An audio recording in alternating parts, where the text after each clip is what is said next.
Question number 69 given क्या है हमको देखिए, द रेसिप्रोकल ऑफ रेजिस्टेंस।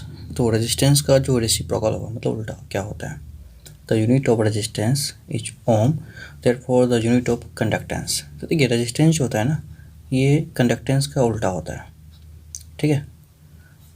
तो इसका जो यूनिट होगा वो भी उल्टा होगा। तो रेजिस्टेंस का यूनिट होता है ओम, ओ एच एम, ठीक है। तो कंडक्टेंस का उल्टा हो जाएगा एम एच ओ, ठीक है। तो इसका ऑप्शन क्या होगा, सी हो जाएगा ट्रू, ठीक है। तो जो यहाँ पे reciprocal of resistance conductance, the unit of ohm, the unit of resistance is ohm, therefore the unit of conductance is mho, M H O हो जाएगा, ठीक है। ये ध्यान रखना आपको। तो इसका ऑप्शन सी हो जाएगा। फिर चलते हैं 69 के बाद 70 में। देखिए क्या है क्वेश्चन, देखिए in the Coulomb's law the constant proportionality के हैज द यूनिट। तो कूलम्स लॉ में जो के का जो, ठीक है, सिंबल होगा वो क्या होगा, के का जो यूनिट होगा क्या होगा। तो देखिए कूलम्स लॉ में एफ इक्वल टू होता है के Q1 Q2 upon are square. तो हमें के को रखना, बाकी इधर सबको इधर भेज देना, ठीक है। तो के को इधर रखने के लिए हम देखिए क्या करते हैं, एफ इंटू आर स्क्वायर हो जाएगा क्रॉस मल्टीप्लाई होने के बाद, और Q1 इंटू Q2 ये नीचे आ जाएगा, ठीक है। Q1 into Q2 equal to हो गया के। अब सबका वैल्यू पुट कर लीजिए क्या होता है। देखिए फोर्स का होता है newton, R square metre square, R metre में होगा, अपन चार्ज चूज मतलब देखिए ये coulomb into coulomb, coulomb square, तो newton metre square per coulomb square, ये हो जाएगा आपको के का यूनिट।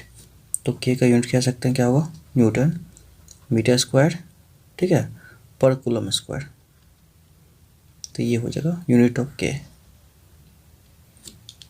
तो that is what, newton metre square per coulomb square. तो 70 का जो है ये आपको डी हो जाएगा इसका आंसर, ठीक है। तो आई होप ये बात आपको समझ में आया होगा ये कैसे आता है, ठीक है। आगे चलिए 71 क्वेश्चन नंबर क्या है देखते हैं। तो इसमें जो क्वेश्चन दे रखा है यहाँ पे, the magnitude of K in the above question in newton metre square per coulomb square. मतलब के का जो है, सिंपल सी बात समझना आपको, के का यूनिट क्या होता है, ठीक है। तो के का जो यूनिट होता है तो आपको पता चल गया यहाँ पे newton metre square coulomb square होता है। इसका जो वैल्यू होता है, ठीक है, तो मैग्नीट्यूड ऑफ के, तो जो के का वैल्यू होगा तो 9 into 10 power 11 metre, sorry 9 into 10 power 11 newton metre square, ठीक है, पर कूलम स्क्वायर होता है। तो ये इसका वैल्यू हो जाएगा डी, 71 का आंसर। तो के का जो वैल्यू होता है दैट इज 9 इंटू 10 पावर 11। आगे क्वेश्चन में दे रखा है यहाँ पे 72 में, देखिए 1 वोल्ट इक्वल टू कितना होता है। तो 1 वोल्ट इक्वल टू होता है, देखिए 1 वोल्ट इक्वल टू होता है W अपन Q। तो 1 जूल 1 कूलम है, तो 1 जूल पर कूलम होगा यहाँ पे। तो 72 का जो आंसर होगा दैट विल बी सी, ठीक है। तो 1 जूल पर coulomb that will B 1 volt हो जाएगा, क्योंकि देखिए W को 1 रखिए, Q को 1 रखिए, ठीक है। तो 1 जूल पर coulomb that will B 1 volt को डिफाइन करेगा, ठीक है। तो ये बात आपको समझ में आया। चलिए चलते हैं नेक्स्ट क्वेश्चन। देखिए 73 में क्या दे रखा है, the graph is plotted between the potential difference applied across the ends of a conductor and the current flowing through the conductor, ठीक है। तो किसी कंडक्टर में जो है करंट फ्लो हो रहा है ना, और इसमें जो पोटेंशियल डिफरेंस अप्लाई हो रहा है, ठीक है, इसकी बात कर रहे हैं यहाँ पे। तो इसमें क्या हो रहा है, यहाँ पे हम बात करें तो the graph is straight line intersecting both the axis. अच्छा, इसमें जो है ग्राफ स्ट्रेट लाइन है, तो क्या रखा है इसमें क्या होने वाला है, ठीक है। तो इसका जो आंसर होने वाला है वो तो हमको पता है, ठीक है, डी होगा 73 का। लेकिन होता है क्या, देखिए इसको समझते हैं पूरा डिटेल में। तो अगर हम बात करें तो ये हो गया मेरे पास, मान लीजिए वोल्टेज, ठीक है, और ये हो गया करंट। तो ग्राफ कुछ ऐसा बनेगा रेजिस्टेंस का, ठीक है। तो ये हो गया रेजिस्टेंस का ग्राफ, क्योंकि रेजिस्टेंस सबको पता है आर इक्वल टू क्या होता है, बी अपन आई, ठीक है, आर इक्वल टू बी अपन आई। तो ये जो होगा वी एंड अपन आई, ठीक है। हम अगर बात करें यहाँ पे तो बी अपन आई जो होगा that will B show us, ठीक है, ये रेजिस्टेंस को शो करेगा। तो ओम्स लॉ के अकॉर्डिंग तो इसमें देखिए क्या होगा, किसी को कट है क्या, ना ही एक्स को कट कर रहा है ना, ये वाई एक्सिस है, ये एक्स एक्सिस है। तो देखिए अगर क्वेश्चन में क्या दे रखा है, यहाँ पे क्वेश्चन में क्या रखा है ये कि graph is plotted between the potential difference दे रखा है यहाँ पे, तो इंटरसेक्टिंग बोथ एक्सिस, दोनों को कट करेगा। क्या दोनों कट कर रहा है? क्या नहीं कर रहा है ना, ना ये एक्स को कट कर रहा है ना ये वाई को कट कर रहा है, ये ओरिजिनल से जा रहा है ना यहाँ पे। तो पहली बात तो ये फॉल्स हो चुका है, ठीक है। दूसरी बात इसमें क्या कह रखा है, ये having the intersect X axis, X को कट कर रहा है क्या? नहीं। Having the intercept Y axis, Y को कट कर रहा है क्या? नहीं। तो डी में क्या है? None of these. तो ये आंसर सी हो जाएगा, ठीक है। तो इसका जो आंसर होगा दैट विल बी डी, ठीक है, ट्रू हो जाएगा। क्योंकि ये देखिए ना एक्स को कट कर रहा है ना ही वाई को कट कर रहा है, ना एक्स को ना वाई को, ठीक है।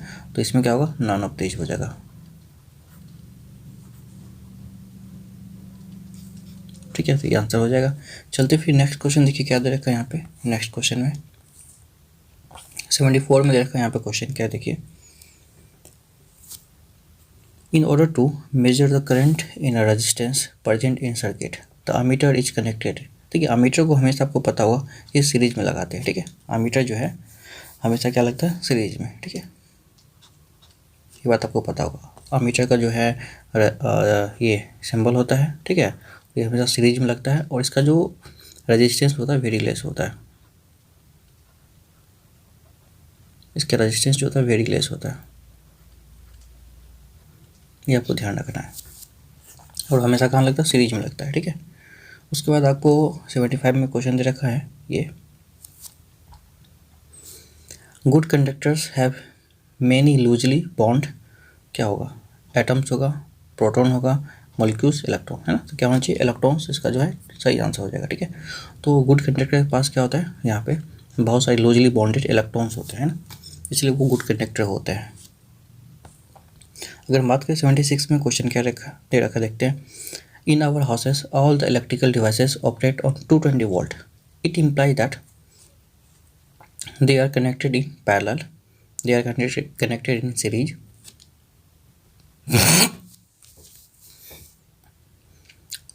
they all have current in equal value, they all have the same resistance। देखिए सारे जो 220 वोल्ट होते हैं हमेशा पैरेलल में लगे होते हैं, हम जो घर में यूज़ करते हैं ये सारे पैरेलल में लगे होते हैं, ठीक है। इसलिए सबको 220 वोल्ट मिलता है, ठीक है। इसमें करंट डिपेंड करता है रेजिस्टेंस पे, रेजिस्टेंस अलग अलग होगा, करंट अलग अलग जाएगा, लेकिन सबको 220 वोल्ट ही मिलता है, ठीक है। ये ध्यान रखना आपको। ओके, तो क्वेश्चन दे रखा है 77 में ये, what is the total resistance across A be in the circuit shown 4.98, है ना। तो ये जो दे रखा है यहाँ पे आपको बताने टोटल रेजिस्टेंस क्या होने वाला है इसका, ठीक है। तो ये ए है एंड ये बी है, ठीक है। तो देखिए इसको कैसे बनाते हैं, देखिए आपको ये पता होगा ये इंटू ये जब भी करेंगे, ठीक है, ये इंटू ये और ये इंटू ये इक्वल होगा, तो बीच वाला का कोई मतलब ही नहीं बनता है ना। आप 10 को आराम से हटा दीजिए, ये 2 इंटू 2 4 हो रहा है और ये 2 इंटू 2 4 हो रहा है, दोनों इक्वल हो रहा है, तो बीच वाला का कोई मतलब नहीं बनता। ये वी टेस्ट ब्रिज बनता है, ठीक है, इससे बीच वाला का कोई मतलब नहीं बनेगा। तो आपको बनेगा क्या? इस तरीके से बनेगा, आपको ध्यान रखना है।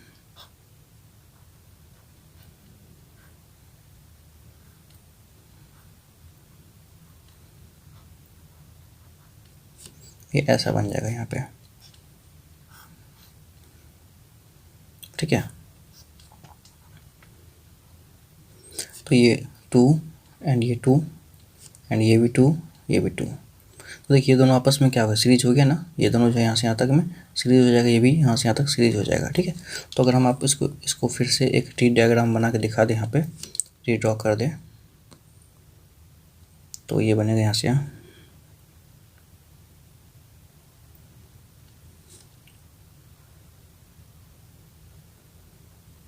ठीक है। ये पूरा यहाँ से 2 2 हो गया 4, है ना, और ये भी यहाँ से पूरा 2 2 हो गया 4, और ये यहाँ से यहाँ ए भी लगा हुआ है। अब आप देखेंगे 4 एंड 4 दोनों आपस में क्या पैरेलल दिख रहा होगा, ठीक है। तो ये पैरेलल में क्या होता है? 1 अपन करके जोड़ते हैं तो पैरेलल में हाफ हो जाएगा, 4 का हाफ 2 हो जाएगा, ठीक है, इस तरीके से। या 1/4 ऐड कर लीजिए, आपको अभी तक में तो पूरा क्लियर पता चल गया होगा कि कैसे जोड़ते हैं पैरेलल में, है ना। तो इस तरीके से आप इसको जोड़ सकते हैं, तो ये आपको टोटल मिलेगा 2 ओम हो जाएगा, ठीक है ये।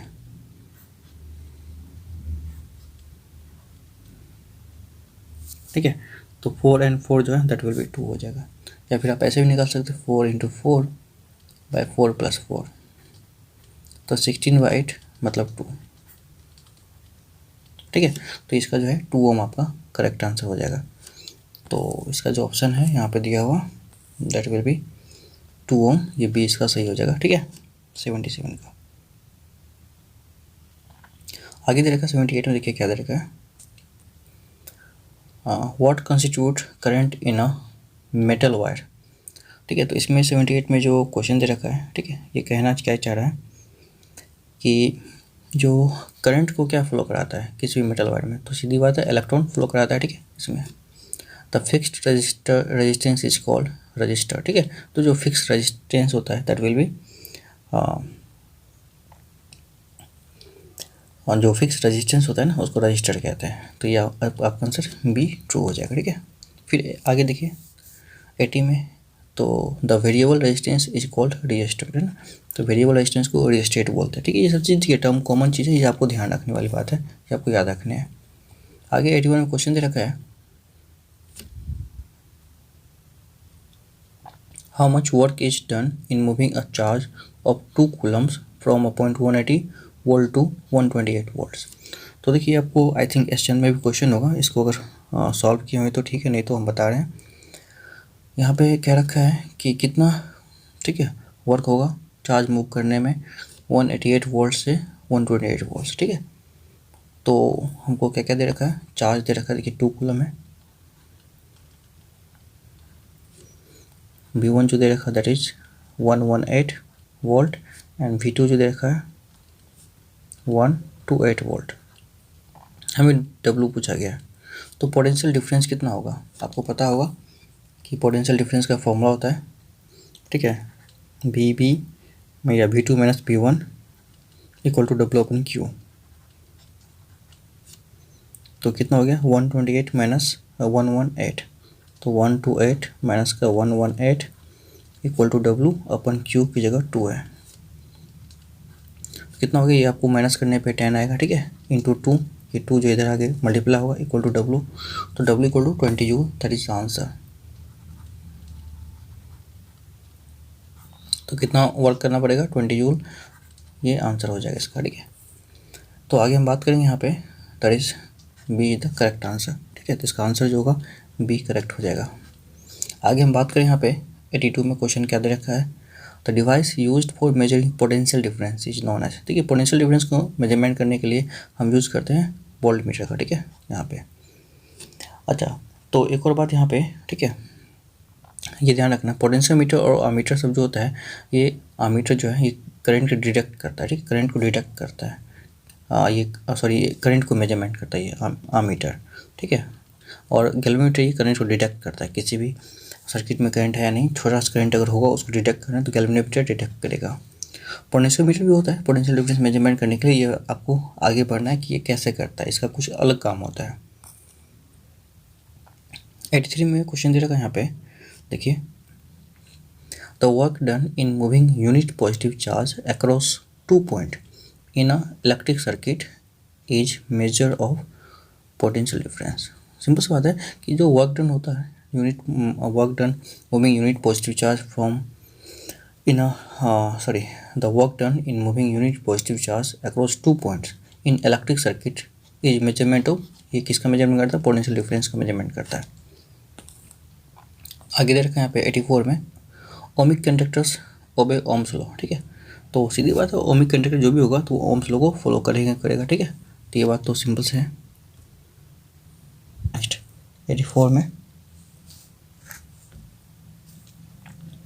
ओमिक कंडक्टर्स, ठीक है, ओमिक कंडक्टर जो होगा ओबे ओम्स लॉ, ठीक है। 84 में जो क्वेश्चन दे रखा है यहाँ पे, ओमिक कंडक्टर जो है ये ओम्स लॉ को ओबे करेगा, तो ये क्वेश्चन 2 बार आ गया इसमें। ओके, 85 में क्वेश्चन है, choose the substances which is different from others as regarding the conduction of electricity। तो इनमें हमें चूज़ करना है ऐसा कौन से है एक अलग होगा जो इलेक्ट्रिसिटी का कंडक्शन में डिफरेंट होगा, ठीक है, मतलब अलग होगा। तो कॉपर जो है इलेक्ट्रिसिटी कंडक्ट करता है, सिल्वर भी करता है, एल्युमिनियम भी करता है, ठीक है, लेकिन रबर नहीं करता है। तो रबर जो होगा इसमें से तीनों में से अलग हो जाएगा, तो rubber will be the correct answer. तो 85 का डी हो जाएगा, ठीक है। फिर आगे हम 86 से देखते हैं। 86 में क्वेश्चन क्या दे रखा है, ठीक है, which of the following has low resistivity. इन सब में सबसे कम रेजिस्टिविटी किसका होगा? ठीक है, सबसे बड़ी बात है रेजिस्टिविटी का मतलब क्या होता है, ठीक है, जो इसमें इलेक्ट्रिसिटी इसका ज़्यादा कंडक्शन होगा, ठीक है, इलेक्ट्रिसिटी जो बहुत ही ज़्यादा कंडक्ट करेगा उसका रेजिस्टिविटी कम हो जाएगा, ठीक है, सिंपल सी बात है। तो कॉपर एक बहुत ही अच्छा कंडक्टर होता है, इसलिए इसका रेजिस्टिविटी कम होता है, ठीक है। आगे बात है 87 में क्या दे रखा है, which of the following has infinity high electrical resistance. तो जिसका इलेक्ट्रिकल रेजिस्टेंस बहुत ज़्यादा होगा दैट विल बी इंसुलेटेड ना, तो वो कंडक्टर नहीं होगा, ठीक है, इस तरीके से। तो आपको इसका जो आंसर होगा, ठीक है, क्या होगा, वुड एंड रबर दोनों हो जाएगा। दोनों क्या होता है, इंसुलेटर, मतलब both A and B, that is what, इसके पास जो है इन्फिनिटली हाई रेजिस्टेंस होगा। तो इन्फिनिटली हाई रेजिस्टेंस का मतलब क्या होगा कि इंसुलेटर होगा, ठीक है, सिंपल सी बात है। इंसुलेटर का बहुत ही ज़्यादा रेजिस्टेंस होता है, ये आपको ध्यान रखना है।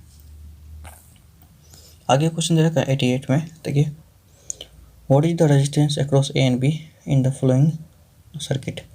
तो इसका जो है इसमें रेजिस्टेंस क्या होगा, इसको हम सॉल्व करें।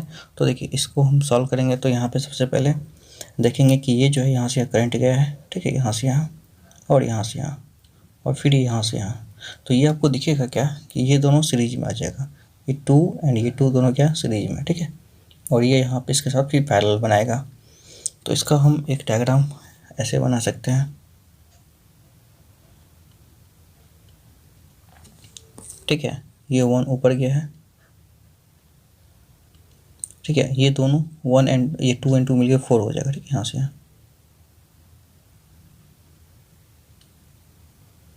यहाँ पे ये 4 हो जाएगा, ठीक है।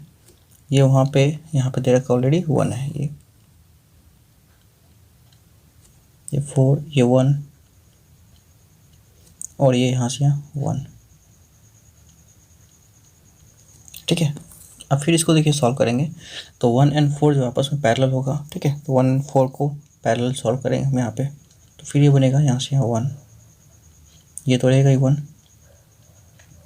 इन दोनों को सॉल्व करने के बाद 1 एंड 4, तो 1 इंटू 4 बाई 1 प्लस 4 मतलब 4/5 आएगा, ठीक है, यहाँ पे इन दोनों को सॉल्व करने के बाद। तो हम यहाँ से ये 4/5 इसको लिख देते हैं, ठीक है। फिर इसके बाद इनको आगे, इसके बाद ये 1 है तो ये 1 आगे लिखेंगे हम यहाँ पे। अब देखिए तीनों को जोड़ेंगे, 1 + 4/5 + 1 तो कितना होगा, आर इक्विवेलेंट।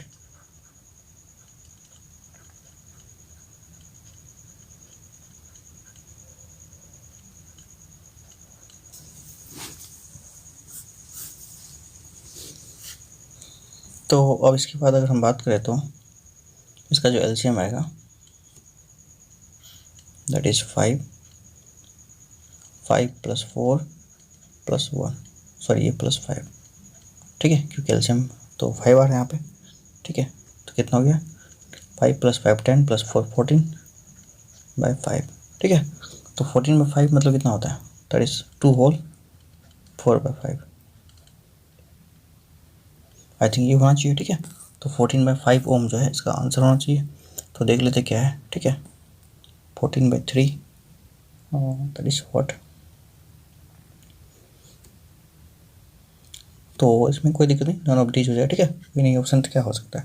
तो हमें 14/5 आ रहा है, इसमें कोई भी नहीं है, तो नन ऑफ दीज इसका आंसर, ठीक है, ये हो जाएगा, ठीक है। आगे चलते हम नेक्स्ट क्वेश्चन देखिए 89 में, if the length of wire of resistance R is changed to n times its mass remaining constant then the new resistance will be। अच्छा एक बात आप देखेंगे क्या कि जब भी किसी वायर का, ठीक है, लेंथ जो है, ठीक है,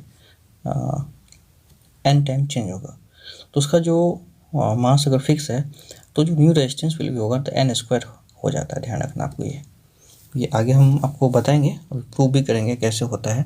आगे कुछ ऐसा क्वेश्चन भी है तो आपको सिंपल से बात रखना है कि रेजिस्टेंस जितने टाइम चेंज होगा, ठीक है, रेजिस्टेंस का लेंथ जितने टाइम चेंज होगा, क्योंकि आर डायरेक्टली प्रोपोर्शनल टू क्या होता है, एन होता है, सॉरी एल होता है, एल होता है, ठीक है। एल चेंज हो गया एन टाइम, तो आर जो होगा ना ये एन एल टाइम बन जाएगा और फिर एरिया इसका A/n टाइम हो जाएगा। तो ये भी n ऊपर जाएगा, ठीक है, तो r जो होगा ये n² टाइम चेंज हो जाता है। आपको ध्यान रखना है, सिंपल सी बात है। बस आपको इतना ध्यान रखना है कि अगर लेंथ n टाइम चेंज हो रहा है, सॉरी हाँ लेंथ एंड टाइम चेंज हो रहा है और मास में कोई चेंजेस नहीं आ रहा है, जब वॉल्यूम फिक्स है तो रेजिस्टेंस जो होगा n² हो जाएगा। ठीक है, आपको ये ध्यान रखना है। फिर आगे क्वेश्चन है यहाँ पे, वो था 89, ये 70 89, तो इसका भी हो जाएगा। ठीक है, 90 का। 90 में क्वेश्चन दे रखा है यहाँ पे, if the radius of the wire of resistance R is made n time, it's mass remaining constant, then new resistance will be. Okay, इसमें जो रेडियस है वायर का, ठीक है, ये क्या हुआ, ये n टाइम्स हो गया। रेडियस मतलब एरिया, एरिया मतलब देखिए लेंथ बढ़ेगा तो रेजिस्टेंस बढ़ेगा, लेकिन एरिया बढ़ेगा तो रेजिस्टेंस घटेगा। R इन्वर्सली प्रोपोर्शनल टू ए होता है, तो ध्यान रखना है। तो एरिया में πr² आता है। ठीक है, तो एरिया में जब भी n टाइम होगा, ठीक है, तो n टाइम मतलब n² का भी square, that is n⁴।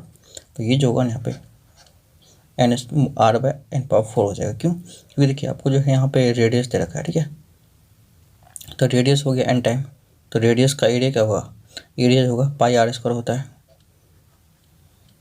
r मतलब रेडियस का स्क्वायर मतलब n का स्क्वायर, और n का स्क्वायर का फिर से स्क्वायर करना है, तब वो हमको यहाँ पे आके देगा इसका ओरिजिनल वाला एरिया। ठीक है, क्योंकि जो ये एरिया बढ़ेगा ना तो लेंथ में भी अफेक्ट होगा। लेंथ जो होगा ना n/4 हो जाएगा इस तरीके से, तो वो भी n² हो जाएगा। तो उस तरीके से अगर हम इसको देखेंगे एक तरीके से, तो वो एक तो एरिया का n² आएगा, ठीक है, एक आपको लेंथ का n² आएगा, दोनों मिला के n⁴ बनाएगा। आपको ये ध्यान रखना है। बस आपको देखिए ध्यान अभी क्या रखना है कि जब भी एरिया में चेंजेस होगा तो आपको ध्यान रखना है रेजिस्टेंस घटेगा। ठीक है, एरिया बढ़ेगा तो रेजिस्टेंस घटेगा, और लेंथ बढ़ेगा तो रेजिस्टेंस बढ़ेगा, क्योंकि R directly proportional to length होता है, और लेंथ में चेंजेस होगा तो R भी चेंजेस होगा। ठीक है, यहाँ पे आपको ये ध्यान रखना है। आगे 90 का सेम क्वेश्चन, फिर 91 में क्वेश्चन देख लेते हैं क्या है। The temperature coefficient of resistance for super conductor. देखिए सुपर कंडक्टर की जब भी हम बात करें ना, तो सुपर कंडक्टर में आपको ध्यान रखना है इसका जो रेजिस्टेंस का जो टेम्परेचर कोफिशिएंट होता है ये 0 होता है, क्योंकि इसका रेजिस्टेंस जब सुपर कंडक्टर जब बन जाता है कोई भी ऑब्जेक्ट, तो उसका जो रेजिस्टेंस होता है ना वो 0 हो जाता है, तो ध्यान रखना है। अब आगे दे रखा है यहाँ पे 92 में क्वेश्चन है, the speed at which current travel in a conductor is nearly. देखिए स्पीड जो होता है ना करंट का, तो वो भी अप्रॉक्स हम लाइट के ही बराबर मान लेते हैं। ठीक है, that's nearly to be 3 × 10⁸ metre per second. ठीक है, तो ये अप्रॉक्स होता है, लेकिन आपको बाद में पता चलेगा जब ड्रिफ्ट वेलोसिटी होता है ना इलेक्ट्रॉन का, ठीक है, वो बहुत ही कम होता है। इलेक्ट्रॉन का जो ड्रिफ्ट वेलोसिटी होता है दैट इज़ वेरी लेस। ये आपको आगे 12th में पढ़ना है, या फिर आप सर्च मार सकते हैं ड्रिफ्ट वेलोसिटी ऑफ इलेक्ट्रॉन कितना होता है।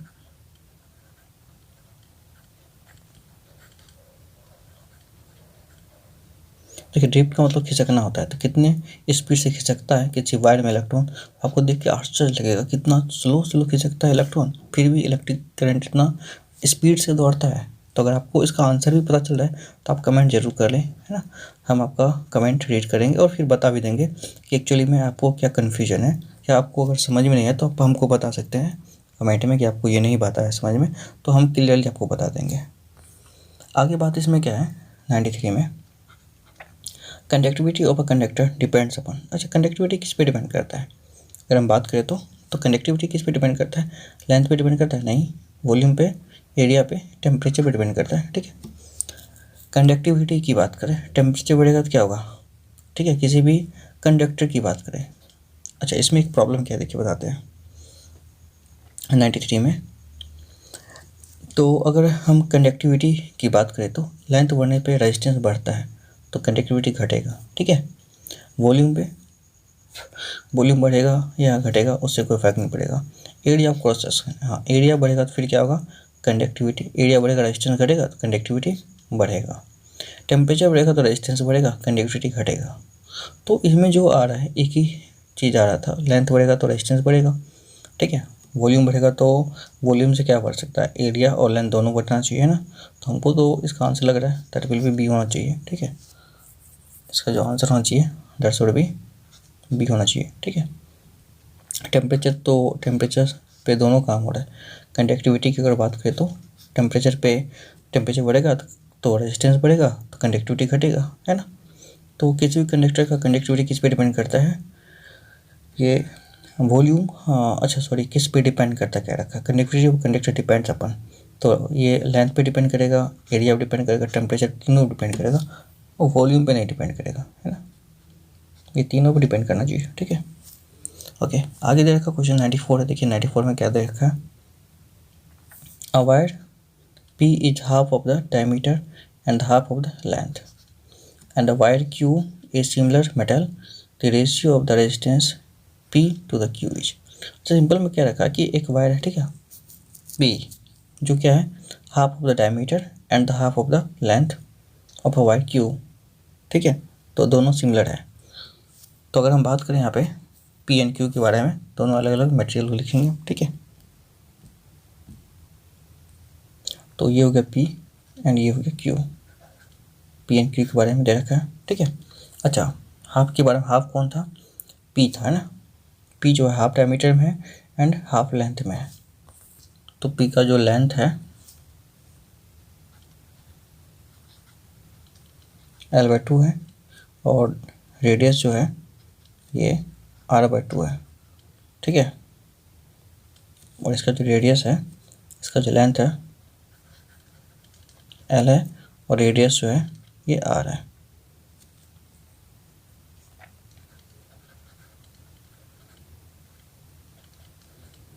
तो क्या पूछा गया था, दोनों के रेजिस्टेंस में क्या डिफरेंस होगा, ठीक है, ratio, the ratio of resistance, है ना। तो रेजिस्टेंस का रेशियो में क्या होगा, यहाँ पे सिंपल सी बात है। यहाँ पे हम बात करेंगे इसका, दोनों का रेजिस्टिविटी सेम मटेरियल है, तो रेजिस्टिविटी दोनों का रो हो जाएगा, दोनों के लिए रो काम करेगा। तो रेजिस्टेंस फॉर P के लिए क्या होगा, रेजिस्टेंस ρL/A फॉर्मूला होता है, ठीक है। तो रो हो गया रो। अच्छा, इसका पहले हम एरिया निकाल लेते हैं, एरिया होगा πr², ठीक है। तो हम एरिया रेजिस्टेंस फॉर P की बात करें ना, यहाँ पे P है, तो P के लिए रेजिस्टेंस निकालेंगे, एरिया होगा πr², तो रो हो गया, लेंथ L/2 है, और एरिया होगा πr², r मतलब r/2 था, इसका होल स्क्वायर हो गया, ठीक है यहाँ पे। तो पाई इंटू लेंथ पाई, ये 2 को हम नीचे कर लेते हैं, ये 2 हो गया यहाँ पे, ठीक है, इंटू r²/4 हो जाएगा, ये 2 का स्क्वायर 2 से 2 कर जाएगा, ये 2 आएगा, और ये 2 फिर भी ऊपर चला जाएगा, ठीक है यहाँ पे। तो इस 2 को आप ऊपर कर लीजिए, तो that will B resistance for P 2 ρL/r², ठीक है। तो ये आ गया P के लिए। अब हमको निकालना रेजिस्टेंस फॉर Q, ठीक है। तो रेजिस्टेंस फॉर Q के लिए होगा यहाँ पे ρL/A, तो रो हो गया, L की जगह L ही होगा, A की जगह πr², ठीक है। तो ये पाई यहाँ पे छूट गया था, ठीक है, यहाँ भी पाई छूट गया था, ठीक है। तो ये हो गया, एरिया हो गया πr², दैट इज πr², ठीक है। अब अगर हम बात करें यहाँ पे, तो ρL/πr² रेजिस्टेंस ऑफ Q, अब दोनों का रेशियो निकालना Rp/RQ, ठीक है। क्या होता है 2 ρL/πr², अच्छा अपन में ये आएगा, अपन में आएगा तो मतलब ये सब नीचे चला जाएगा, ये ऊपर जाएगा, तो πr² अपन ये नीचे आएगा, रो इंटू L, ये तो कट जाएगा ना, तो 2:1 आ रहा है, ठीक है। तो यहाँ पे जो आंसर आने वाला है 2:1 आएगा, ठीक है। आप देख लीजिए, इस तरीके से सॉल्व करना है हमें, ठीक है।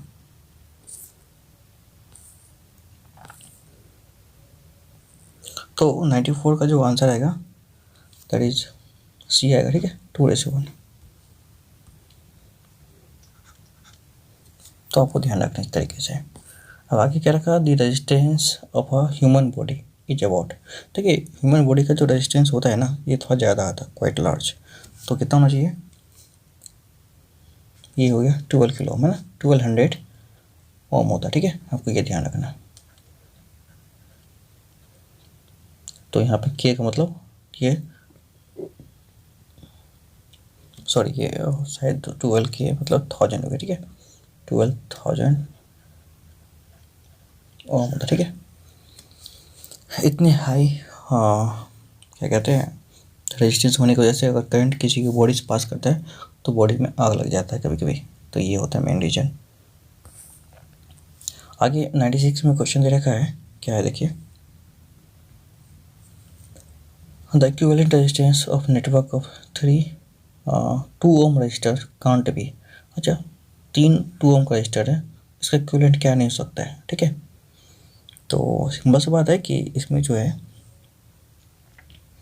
2 ओम का 3 रेजिस्टेंस है, तो ये 2 नहीं हो सकता है ना, इस तरीके से। बाकी कुछ भी हो सकता है, क्योंकि देखिए ये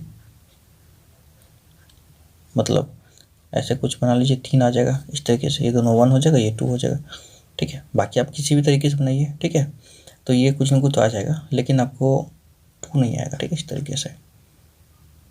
तो आंसर हो जाएगा ये इसका ट्रू। फिर 97 में क्वेश्चन दे रखा है यहाँ पे, देखिए, in the flowing diagram the reading of the ammeter when the internal resistance of the battery is 0। तो इसका रीडिंग क्या होगा आमीटर का, ये हमें चेक करना है यहाँ पे, ठीक है, क्या करंट फ्लो होगा इसमें। तो सिंपल सा बात है, ये आपको रेजिस्टेंस दोनों क्या हो गया, दैट इज इन पैरेलल। तो पैरेलल हो गया तो कैसे निकालते हैं, 4 × 5/4 + 5 20/9 एम्पियर, ठीक है, ये हो गया, सॉरी ओम हो गया यहाँ पे रेजिस्टेंस, क्योंकि आपको दिख रहा है यहाँ पे क्या है, ये दोनों पैरेलल लगा हुआ है ना, इस तरीके से। तो आपको निकालना क्या है यहाँ पे, और ये तो सिंपल सी बात हो गई यहाँ पे, तो ये ठीक है।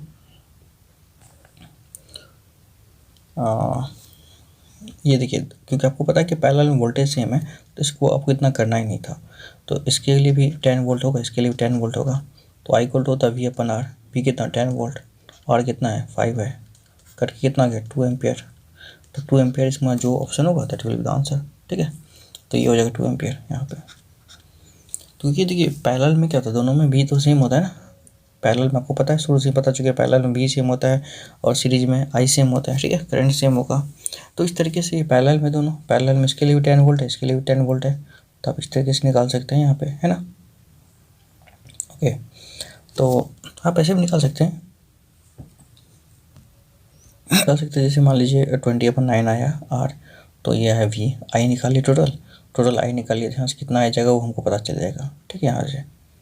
अब इसमें कितना आएगा, इसमें कितना आएगा, I1 + I2 करके निकालना पड़ेगा, ठीक है। तो वो भी आप मेथड यूज़ करके निकाल सकते हैं, लेकिन वो थोड़ा लंबा पड़ता है, इसलिए आप डायरेक्ट ऐसे भी निकाल लीजिए, तो ये आपका सही हो जाएगा। तो 98 में जो क्वेश्चन दे रखा है, देखिए क्या है, 98 में क्वेश्चन दे रखा है, a wire has resistance 90 ohm and it is bent in the form of equilateral triangle. The effective resistance between the corners, देखिए एक 90 ओम का रेजिस्टेंस है, ठीक है, ये एक ट्रायंगल के फॉर्मेट में मोड़ दिया गया है। तो किसी कॉर्नर के बीच में कितना रेजिस्टेंस होगा, इन दोनों के बीच में, मान लीजिए A और B, ये पूरा 90 था, तो इक्विलेटरल में 30-30 होगा, ये 30, ये भी 30 और ये भी 30, ये दोनों सीरीज बन जाएगा और ये उसके साथ पैरेलल आएगा, तो ये 60 और ये 30 है ना यहाँ से, तो ये बन जाएगा आपको। देखिए फिर भी आपको कह रहा है कि अगर आपको नहीं आ रहा समझ में इसे बात, तो आप पहले थ्योरी पार्ट कंप्लीट कर लीजिए, थ्योरी पार्ट का इसमें लिंक मिल जाएगा आपको नीचे में, ठीक है। तो पूरा चैनल में या फिर NSID पॉइंट देके, ठीक है, आप देख लीजिए इलेक्ट्रिसिटी, तो आपको मिल जाएगा पूरा। ये 60 और 30 ये हो गया पैरेलल। अब पैरेलल में कैसे निकलेगा, आपको पता है पैरेलल में कैसे निकलता है, 60 × 30 करके डिवाइडेड बाई 60 + 30 मतलब 90, ये कट जाएगा, 3 3 जा 9, 3 2 जा 20, तो R कितना गया 20 ओम, ठीक है। तो ये आंसर आ जाएगा, ठीक है, 20 ओम। तो इसका जो आंसर होगा वो ए हो जाएगा इसका 98 का, ठीक है। The least resistance will B, है ना, यहाँ पे the resistance will B least in the wire with dimensions, ठीक है। तो इसमें पूछा गया किस में होगा least the resistance will B list सबसे कम किस में रेजिस्टेंस होगा, ये एल होगा, ठीक है। यहाँ पे तो ठीक है, रेजिस्टेंस निकालने के लिए आपको क्या था, रो एल अपन है, रो तो सब में वही रहेगा, एल ले लीजिए लेंथ, ये हो गया 2a, ठीक है। तो यहाँ पे जो आ रहा है रो एल अपन 2a आ रहा है। दूसरा देख लीजिए क्या होगा, रो 2l अपन a, और तीसरा क्या होगा, are equal to rho L upon A. इन तीनों में सबसे छोटा कौन है, देखिए इन तीनों में सबसे छोटा जो है ये आपका आ रहा है, नीचे में 2 लगा हुआ, ठीक है। तो नीचे में जो वैल्यू है ये बड़ा है, तो मतलब ये छोटा हो गया, ठीक है। तो सबसे रेजिस्टेंस किसका ये होगा, फर्स्ट नंबर का, तो 99 का ए होगा आंसर, ठीक है। अब तीनों में कंपेयर कर लीजिए सबसे छोटा कौन है, ठीक है, तो आपको पता चल जाएगा सबसे छोटा ये वाला है। नेक्स्ट यहाँ पे देखा 100 में क्वेश्चन, आपको एक डायग्राम को दिखाते हैं, which part of the curve represent the negative resistance. Negative resistance कौन सा पार्ट इसका दिखा रहा है, तो देखिए एक बार हम ये देख लेते हैं, ठीक है। तो ये हो गया आपको नेगेटिव पार्ट आपको देखना है, तो इसमें ऑप्शन भी दे रखा है, यहाँ पे ऑप्शन देख लीजिए, सी बी हो गया, पी ए हो गया, पी ए हो गया, ए सी हो गया, ठीक है। यहाँ पे तो देखिए रेजिस्टेंस जो है ये बढ़ रहा है यहाँ से यहाँ, है ना, यहाँ से यहाँ। अब यहाँ पे अचानक घटना शुरू हो गया, घटना मतलब ये नेगेटिव हो गया, फिर यहाँ से यहाँ बढ़ रहा है ना। तो जब भी ऊपर से नीचे आएगा ना तो इसको कहते हैं नेगेटिव पार्ट, ठीक है। आपको ये ध्यान रखना है, जब भी अप टू डाउन होगा ना तो बी सी वाला पार्ट या सी बी वाला पार्ट जो होगा ये नेगेटिव पार्ट होगा, ठीक है। उल्टा हो रहा है, घट रहा है, बाकी सब जगह बढ़ रहा है ना, यहाँ बढ़ रहा है लेकिन यहाँ घट रहा है, तो सी बी पार्ट जो होगा हैव नेगेटिव रेजिस्टेंस, ठीक है। तो आप देख लीजिए यहाँ पे, तो ये जो है इसका ऑप्शन ए हो जाएगा, ठीक है। आगे क्वेश्चन है यहाँ पे 101 में क्या क्या रखा है, a wire of resistance R is cut into n equal parts. एक वायर है, ठीक है, जिसका रेजिस्टेंस आर है, इसको n इक्वल पार्ट में कट कर लिया गया है। These parts are then connected in parallel, फिर इसको पैरेलल में लगा दिया गया।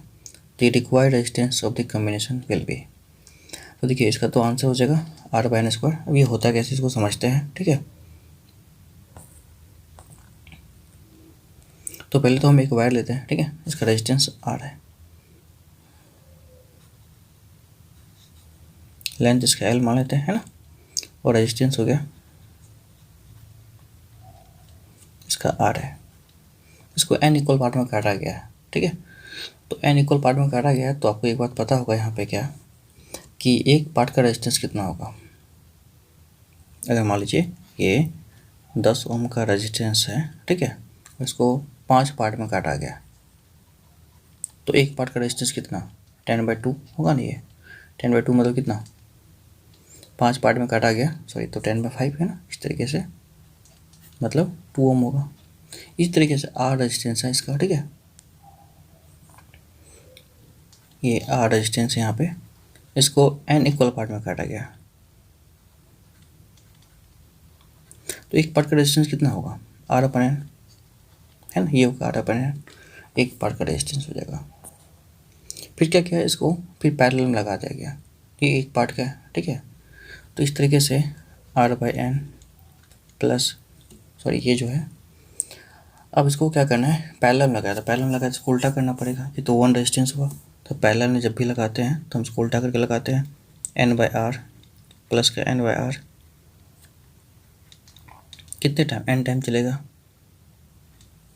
तो कोई भी नंबर को एन टाइम ऐड करना है तो उसको एन से मल्टीप्लाई कर देते हैं सिंपली, है ना, आपको पता होगा। 1/r equal to N by R into N, या किसी भी नंबर को कितना बार जोड़ना है, जैसे मान लीजिए 5 को अगर हम 5 + 5 + 5 ऐसे ऐसे करके हमको 10 बार जोड़ना है 10 टाइम, तो क्या कीजिए 5 को 10 से मल्टीप्लाई कर लीजिए डायरेक्ट, तो 50 आ जाएगा ना आपको। तो वही बात है कि एन बाई आर को एन टाइम जोड़ना है, तो कितना होगा 1/r equal to N square upon R, ठीक है। तो ये उलट जाएगा ना, तो ये वैसे भी छोटा आर था, आपको ध्यान रखना है, देयरफॉर आर इक्वल टू होगा आर अपन एन स्क्वायर, ठीक है। तो ये बात आपको कहे थे यहाँ पे कि अगर किसी भी वायर को एन इक्वल पार्ट में काट के उसको पैरेलल लगा दिया जाए तो वो जो होगा ना, वो रेजिस्टेंस अपन एन स्क्वायर हो जाता है, आपको ध्यान रखना है, ठीक है। तो ये इसका आंसर हो जाएगा डी आंसर। फिर 102 में क्या दे रखा क्वेश्चन देखिए, if there is an increase in the length of 0.1 percentage due to stitching, the percentage increase in the resistance will be। देखिए इसमें जो क्वेश्चन क्या रखा है, ठीक है, यहाँ पे क्या क्या रखा है कि किसी भी वायर के लेंथ में स्ट्रेच करने से 0.1 परसेंटेज का बढ़ोतरी हो जाता है, इंक्रीज हो जाता है। तो क्या हुआ कि इसमें जो है, ठीक है, कितना परसेंटेज का इसके रेजिस्टेंस में इंक्रीजमेंट होगा, इसको बनाना है। तो देखिए इसको बना के दिखाता है आपको बनता है कैसे, ये सवाल है, ठीक है, आपको ध्यान रखना है। ये सवाल थोड़ा अलग है, जो इससे पहले हम आपको बताए थे कि आपको आगे बताने वाले सवाल ये उसी कैटेगरी का सवाल है, ठीक है। तो ये आप देख लीजिए।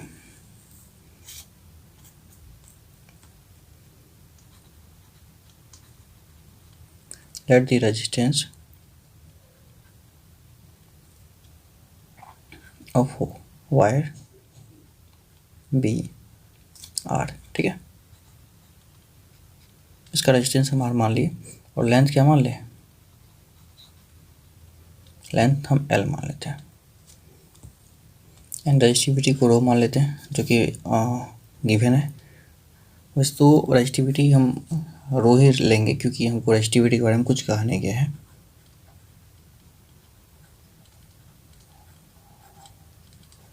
रो हो जाए, ठीक है। रेजिस्टेंस वायर आर हो गया, लेंथ एल हो गया, रेजिस्टिविटी रो हो गया। तो हमें एंड एरिया ए मान लेते हैं, ए हो गया। तो क्या हुआ, लेंथ में चेंज हो गया, 0 पॉइंट कितना परसेंटेज का था, 0.01 परसेंटेज, 0.1 परसेंटेज था, ठीक है। तो चेंज इन लेंथ कितना हुआ,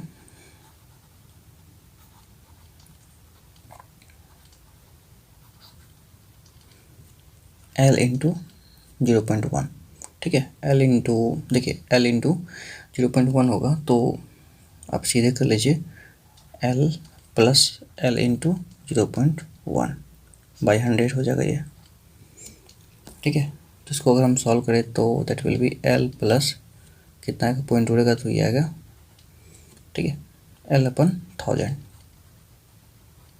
ये एलसीएम लेकर बना ले इसको, तो दैट विल बी 1000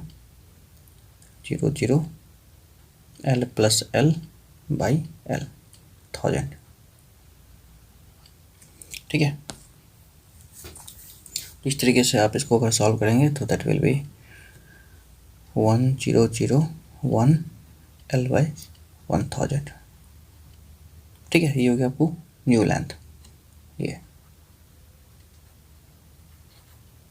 अच्छा देखिए, अगर इससे हम रेजिस्टेंस निकालना चाहें, ये जो मेरे पास गिवन कंडीशन था, तो रेजिस्टेंस क्या होता है, तो रेजिस्टेंस इक्वल टू होता है रो एल अपन ए। तो रेजिस्टेंस इक्वल टू होगा रो इंटू एल अपन ए। ये ओरिजिनल रेजिस्टेंस होता है यहाँ पे, जब वायर में चेंजेज नहीं हुआ था तब। एल की जगह हम एल यूज़ कर लेते हैं लेंथ की जगह, ठीक है, यहाँ पे। और जब लेंथ ये हो गया खींचने से तो एरिया भी कुछ ना कुछ चेंज होगा, ठीक है। एरिया क्या होगा, क्योंकि देखिए आपको ए इंटू एल जो होता है फिक्स होता है हमेशा, वॉल्यूम जो होगा फिक्स होगा, तो क्या होना चाहिए, तो ये तो हो गया न्यू लेंथ। तो ये जो होगा एरिया होगा, आपको मान लेते हम A2 होगा एरिया इसका, ठीक है। न्यू एरिया बनने वाला 1001 L upon 1000 into new area A2 होगा, और एरिया क्या होगा ये हमको निकालना है, ये तो कट जाएगा यहाँ से यहाँ। तो A2 इक्वल टू हो गया यहाँ पे 1000 अपन 1001, ये एरिया आ गया आपको। और ये न्यू रेजिस्टेंस क्या होगा, R2 मान लेते हैं, रो एल अपन ए, रो हो गया, एल हो गया length, length will be equal to यहाँ पे क्या है 1001 upon 1000 L, 1001 L upon 1000 upon area, area क्या है यहाँ पे A2, दैट इज यहाँ पे आ गया 1000, दैट विल बी, तो ये हो जाएगा। इसके बाद देखिए आपको A2 का वैल्यू हम पुट करेंगे, that will be come to be here 1000, ये यहाँ पे A रहेगा, ठीक है। एल से एल कटा था तो A बचेगा यहाँ पे, A ऊपर में 1001 आ जाएगा, ठीक है। यहाँ पे रो एल अपन यहाँ से, इसको अगर हम सॉल्व करें तो ये आएगा वैल्यू आपको मल्टीप्लाई करने के बाद 1001 एंड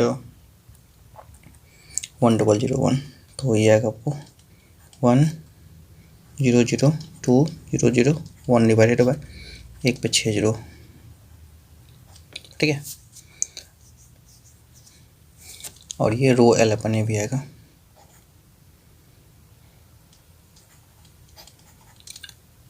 तो इसको अगर हम मान लीजिए सॉल्व करें तो फिर ये R2 आएगा 10020001 बाई 1 पे 6 zero and rho L upon A.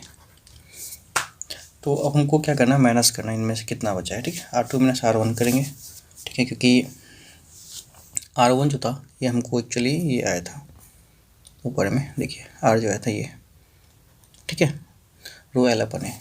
तो कितना हमें चेंज हुआ है ये देखना है, ठीक है, क्योंकि जब भी लेंथ में चेंजेस होता है तो रेजिस्टेंस हमेशा घटता है, ठीक है।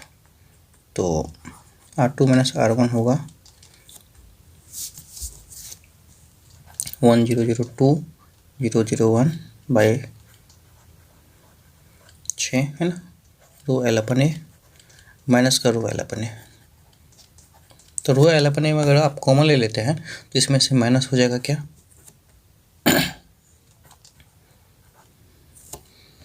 दैट इज 10020001 बाई माइनस का 1 पे 6 जीरो आएगा,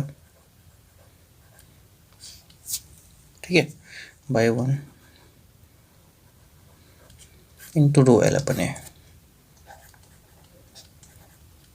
ठीक है। तो ये रो एल अपन ए आ गया यहाँ पे। तो अब इसको हम क्या करते हैं, माइनस कर ले तो दैट इज 2001 बाई 1 पे 6 जीरो आएगा।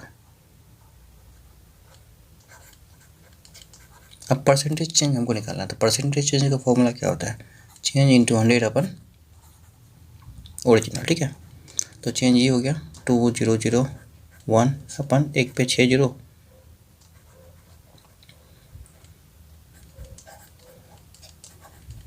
चेंज इंटू 100 अपन ओरिजिनल क्या था, ओरिजिनल रो एल अपन ए था, ठीक है। तो रो एल अपन ए ऊपर चला जाएगा, ये तो कट गया, ठीक है, यहाँ से यहाँ, और ये भी कट जाएगा यहाँ से यहाँ। तो ये 2 जीरो से 2 जीरो कैंसिल, तो आपको 4 जीरो आएगा यहाँ पे, तो दैट इज अप्रॉक्स 0.2% आएगा, ठीक है, यहाँ पे, ठीक है। तो इस तरीके से आपको चेंज हो जाएगा। तो इसका जो आंसर आएगा 0.2%, दैट विल बी ये बी नंबर आ जाएगा इसका आंसर, ठीक है, ठीक है। देखिए आपको अगर समझ में नहीं है तो एक बार पुनः वीडियो को एक बार चला के देख लीजिए, आपको समझ में आ जाएगा। तो थर्ड में कह रहा था क्वेश्चन कि the current in the arm P Q will be, तो पी क्यू में क्या होगा करंट, ठीक है, पी क्यू ये यहाँ से यहाँ, तो इसमें I2 गया यहाँ से आएगा, फिर इसमें I3 आएगा, ठीक है। तो क्या होगा, I1 ऐसे गया है, I2 और I3 से बढ़ गया है, तो यहाँ पे I2 प्लस I3 हो जाएगा, ठीक है। तो that will B I2 plus का I3, इधर से I2 आ रहा है, इधर से I3 आ रहा है, दोनों मिल जाएगा यहाँ पे, तो यहाँ पे I2 प्लस I3 हो जाएगा। तो that will be B is the correct answer. उसके बाद 104 में क्वेश्चन दे रखा, a wire of resistance R and the radius R drawn into another wire of radius 2R, the new resistance of wire will be। तो कि इसमें जो question दे रखा है इसको हम सॉल्व करते हैं, यहाँ पे क्या गिवन है और किस तरीके से सॉल्व करना है, ठीक है। पहले तो दो कंडीशन दे रखा है, एक वायर है, ठीक है, फर्स्ट केस की बात करेंगे या सेकेंड केस की बात करेंगे। एक वायर है, इसका रेडियस R दे रखा है, ठीक है, हमें,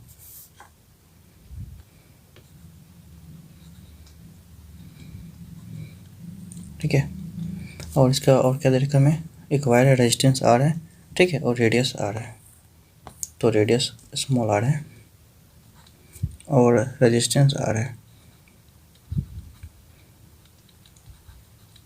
ठीक है, रेजिस्टेंस R है, रेडियस स्मॉल r है, रेजिस्टेंस R है, और रेजिस्टिविटी को हम रो मान लेते हैं, that is rho. Second case की अगर हम बात करें यहाँ पे, तो सेकेंड केस में रेडियस जो है यहाँ पे 2r हो गया, ठीक है। रेजिस्टेंस क्या होगा ये हमको पूछा गया है, R2 क्या होगा ये पूछा गया है। रजिस्टिविटी सेम है क्योंकि यहाँ पे मटेरियल सेम है, तो रजिस्टिविटी हो जाएगा रो।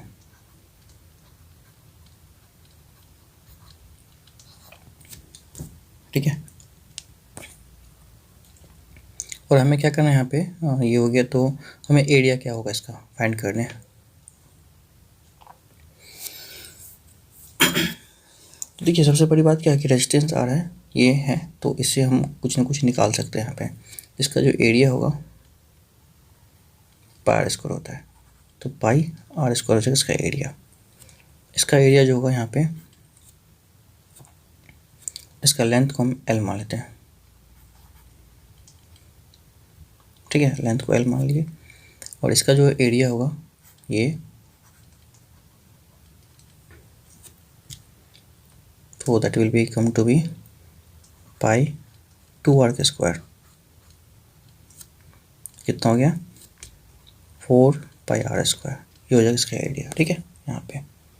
और देखिए इसमें जो कहा हुआ पूछा गया कि इसका रेजिस्टेंस क्या होगा, तो रेजिस्टेंस को तो हम कर दें यहाँ पे 2r, ठीक है। तो वैसे भी आपको पता होगा कि जब भी हम इससे पहले बताए कि जितना गुना रेडियस बढ़ता है उसका उतने टाइम्स जो है, उतने टाइम का स्क्वायर जो है वो क्या होगा रेजिस्टेंस हो जाता है।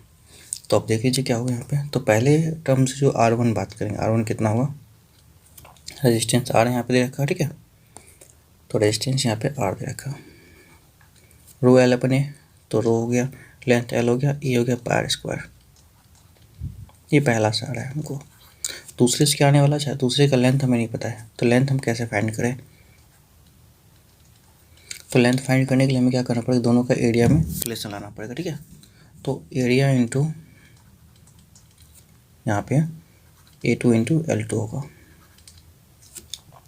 क्योंकि दोनों का वॉल्यूम सेम है। तो A1 L1 की बात करें तो A1 area pi R square है, और लेंथ L1 है पहले का, L माना हुआ है यहाँ का लेंथ, ठीक है। इसके बारे में लेंथ के बारे में L माना हुआ, ठीक है। दूसरे वाला क्या होगा यहाँ पे, एरिया जो होगा that will be 4 pi R square है, और लेंथ L2 है। L2 क्या हुआ देख लीजिए यहाँ पे, पाई आर स्क्वायर कैंसिल, तो L2 इक्वल टू हो गया L/4, ठीक है। तो इसका जो लेंथ होगा L/4 हो जाएगा, यहाँ पे आपको ध्यान रखना है। तो इसका हमको जो निकालना पड़ेगा रेजिस्टेंस होगा R2 equal to rho L upon A,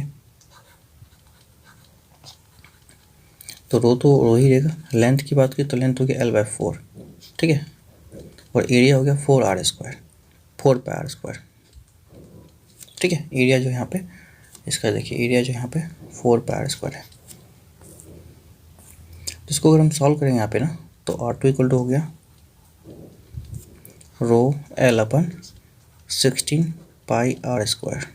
तो एक बार आप देखेंगे rho L upon pi R square की वैल्यू चाहिए R1 था, ठीक है, R था यहाँ पे, क्या था यहाँ पे, rho L upon A pi R square की वैल्यू R है यहाँ पे, है ना।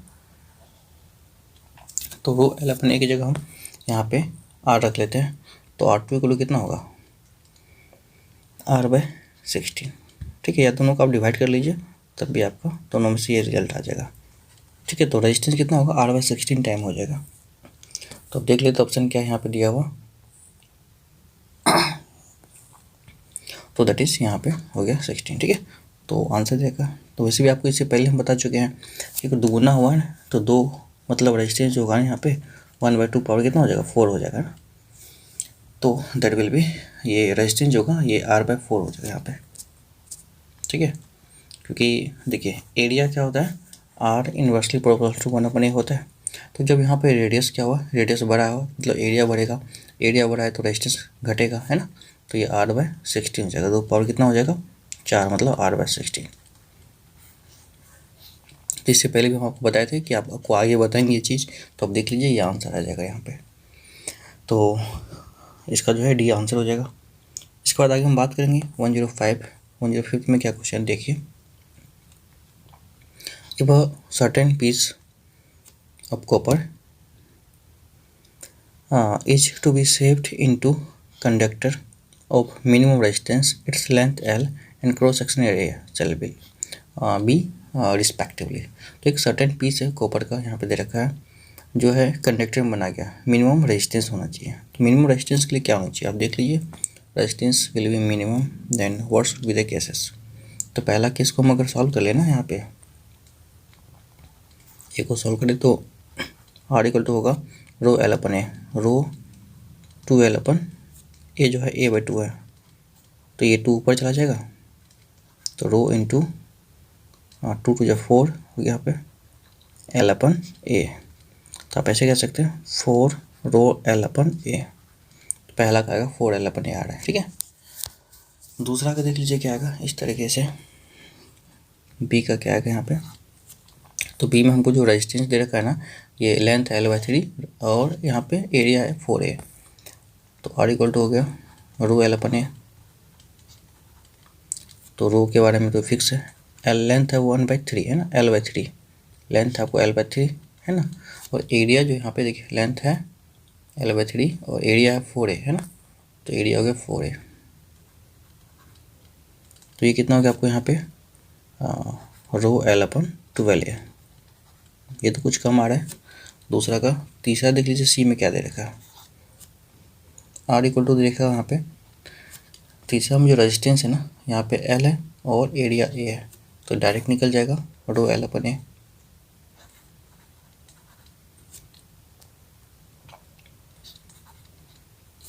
और जो फोर्थ है डी में, ठीक है, तो डी में देख लेते क्या आ रहा है। डी में दे रखा है लेंथ L/2 है, एरिया A/2 है, तो आर इक्वल टू होगा रो एल अपन ए, एल L/2 है ना, और एरिया जो A/2 है बाई 2 2 पर चला जाएगा, ये दोनों करिए क्या, तो ये आ गया रो एल अपन ए। तब उस देखना सबसे छोटा कौन इसमें, ये रो एल अपन ए है, ठीक है, सॉरी। उसके बाद ये रो एल अपन ए है और ये रो एल अपन ए 12 है और ये 4 रो एल अपन ए है। ये तो था देखिए 4 से मल्टीप्लाई हो रहा है, ये तो सबसे बड़ा हो गया यहाँ पे है ना, तो ये सबसे छोटा हुआ क्योंकि इसके नीचे 12 लगा हुआ है, ठीक है, समथिंग अपन 12, ये 12 पार्ट बढ़ रहा है, सबसे वैल्यू कम हो जाएगा इसका, ठीक है। तो ये जो होगा ना सबसे छोटा वैल्यू है यहाँ पे, चारों में कंपेयर करके देखेंगे तो आंसर क्या होना चाहिए, B is the correct answer, ठीक है। तो यहाँ पे इसका जो है बी करेक्ट आंसर हो जाएगा, ठीक है। तो L/3 and 4A that will B. वैसे भी आप देख लीजिए लेंथ छोटा हो एरिया बड़ा हो तो रेजिस्टेंस अपने आप क्या होगा, छोटा हो जाएगा, क्योंकि resistance directly proportional to L होता है और resistance inversely proportional to A होता है। मतलब एरिया बढ़ेगा तो रेजिस्टेंस घटेगा, ठीक है, आपको ये पता होना चाहिए। तो इन दोनों के कॉम्बिनेशन से जिसका लेंथ छोटा होगा और एरिया बड़ा होगा उसका रेजिस्टेंस ओवरऑल छोटा हो जाएगा, तो ये कंडीशन बी में लागू हो रहा है। तो इसका जो करेक्ट आंसर है दैट विल बी बी हो जाएगा। देखिए हमने इसको पूरा इलेक्ट्रिसिटी को न्यूमेरिकल वो कर चुका है, बाकी इसके जो लास्ट में बचा हुआ है कुछ क्वेश्चन वो हम करवा देंगे आपको नेक्स्ट टाइम। जो इसका कुछ क्वेश्चन सब दे रखा है इसके लास्ट में जो दे रखा है उनको हम करवाएंगे, ठीक है। तो तब तक आप इनको देखते रहिए और हमें प्लीज़ कमेंट करके बताइए और शेयर लाइक ज़रूर करें वीडियो को, ताकि ये एक सही डायरेक्शन में वीडियो जा सके और सभी को इसका फ़ायदा मिल सके, ठीक है। तो थैंक यू आपको देखने के लिए वीडियो।